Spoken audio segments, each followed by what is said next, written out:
Hey, good morning. Sharon Horne-Ellstrom here with What's She Up To Now and my new adventure. Kind of documenting and sharing what I'm doing to move from my offline businesses to online business world. And I'm doing it in a very boring way. I apologize for that. I was thinking about that today. I'm like, this is so dumb. Every morning I just talk for a few minutes about what I'm doing every day. But right now, unfortunately, what I'm doing is the setup, preparation, building stage of my business. And since I'm currently just a solopreneur and I don't have additional help because I haven't brought different resources in as I'm figuring out exactly what it is I want to do, it's pretty freaking boring and it's pretty mundane and it's a lot of trial and error and figuring crap out on my own. Now, I have a business coach and I am a business coach, but I have one too. And so I know that these videos are boring and it's just me talking. And I also know that that will change as I get going and do more things and share more things that we're actually doing. Now, we had a meeting the other night. I probably should have done a little video clip or a quick Facebook Live from that because that's a heck of a lot more exciting than me just doing a summary of my day or yesterday and today as part of this discussion. But I guess I want to know, what do you want to see? What do you want to know about the process of taking a business from offline to online? And the interesting thing is I'm not taking my exact physical business from offline to online. I could do that, but I actually shut that business down and discovered it's not my heart's desire. I knew for a long time it wasn't my heart's desire, but I've got this incredibly successful business sitting in mothballs because my heart's not in it. And I know that the right thing will come along because I need to get someone else doing and running that business. It's too cool a business to not be in existence. But I also know that it isn't a good fit for me anymore. So I could be doing that and transitioning that exact business. But again, it's a physical product, so it has to exist in the physical world. I can't just make it an online virtual business. But the whole process, it's really interesting, but sometimes it's kind of mundane and boring as you're learning and figuring out how to do the different pieces and put the different pieces together. But my question is, what do you want to see? Do you want to see the details of how I'm putting certain pieces together? For example, I've figured out some really awesome ways to create and share content. And I think that that's probably really important for other people and other business owners who want to go and present their business and promote their business online to know how to do those things. Do you want to know the exact method that I use to share that information? Do you want to know the kind of things that I do behind the scenes to keep me motivated and keep me going and moving forward and to keep me positive? Do you want to know things like that? For example, I love these different card decks. This one happens to be a Christmas gift that I got from my sister called the Archangel Oracle cards. And it doesn't matter whether you believe in angels or not. The cards have good positive messages on them. And they're a gift. And so what I like to do is every day I like to just randomly shuffle and pull a card out of one of these decks. Now, I'm kind of weird. I have probably 20 of these decks. So the first thing I'll do is I pick a random deck, and then out of that deck I pick a random card. And then that's just kind of a message for me for the day that if I catch myself being negative or getting frustrated because I can't figure something out technologically, I will look at that card and remind myself that this thing I'm trying to do or struggling with right now, in the overall grand scheme of things, is it really that important? Or the card will just bring my mind back to thinking about what it is the message of the card is for the day. And since I only have, of course, positive things that I want type card decks, I don't have to worry about having a message that just doesn't fit in any area of my life. So for example, I accidentally pulled two cards today, two cards that were stuck together.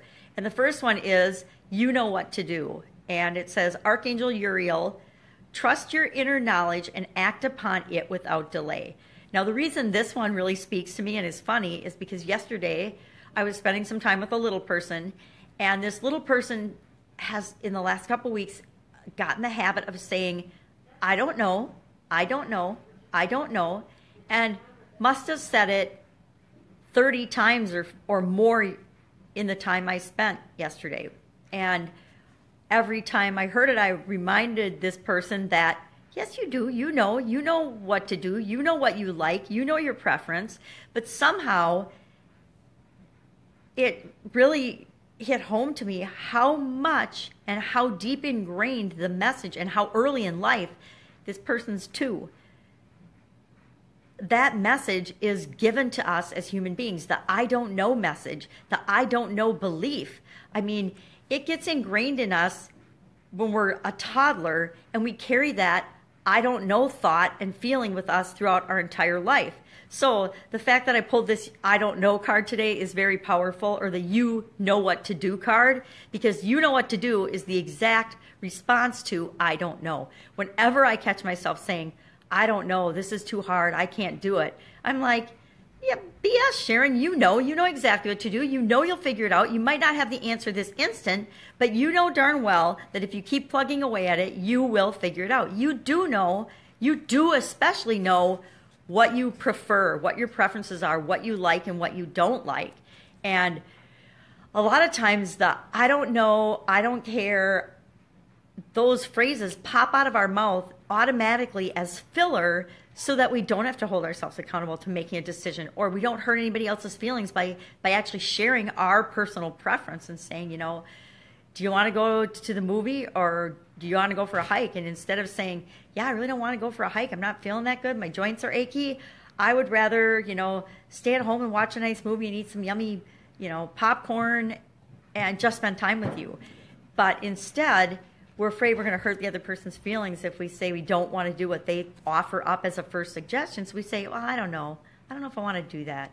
I don't know where I want to eat. I mean, how many times you meet with somebody or meet somebody for a meal, and it takes, especially if it's in a group. If it's a group of 2 or more, forget about it almost. If you don't plan it ahead, you're in trouble, because just deciding on where to go to eat a meal together can be this huge ordeal, because you'll have however many people are in the party, nobody wants to actually make a decision or make a choice or offer something up in fear of hurting somebody else's feelings in the group about something as insignificant as deciding where we're going to go eat a meal.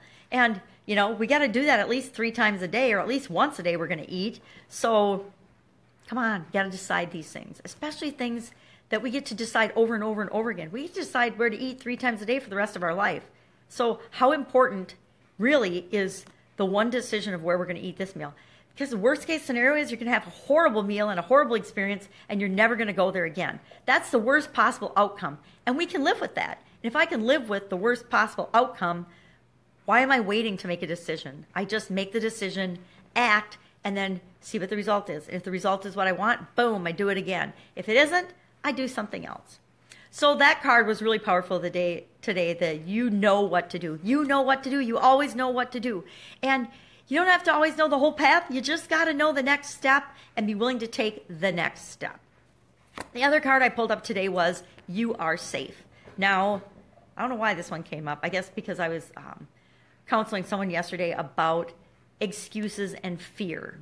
And so maybe that's why the Archangel Michael says, I am protecting you against lower energies and guarding you, your loved ones, and home. So again, it doesn't matter if you do this or not. I also like to just look up motivational sayings every day, and I pick one, and then that becomes kind of what I'm thinking about for the day. And for a long time, when I was recovering from my sudden cardiac arrest, I actually picked a letter of the alphabet, and then I would think of all of the positive energy words that I could think of that started with that letter. And that was just an easy way to keep me focusing on the positive. So whatever works for you, those are just some of the things that work for me and that I use to keep me in the energetic, positive frame of mind I need to be in as I am transitioning this part of my life and, facing and doing new things. So what can you do today to make you feel good, to make you want to take that next step toward the big things that you want in your life? Go out and do it. Get a deck of cards. Look a motivational saying up on Google. Whatever works for you, pick something and do it. But at least do one little thing a day, one little positive thing a day that makes you feel good. And maybe it's you just step outside and you breathe in some fresh air for a couple of minutes. Maybe you just smile at yourself in the mirror. Whatever it is, pick it, do it, and have an awesome day. I will see you tomorrow. Sorry, these are probably going to continue to be boring and just me talking for a little bit longer. But as I go about and do things, I think I'll start sharing some more of that as I'm actually doing it, because I think that's a lot more fun than me sitting in my rocking chair, rocking, drinking coffee, and talking about what I'm doing. Anyway, have an awesome day. I'll see you tomorrow. Bye.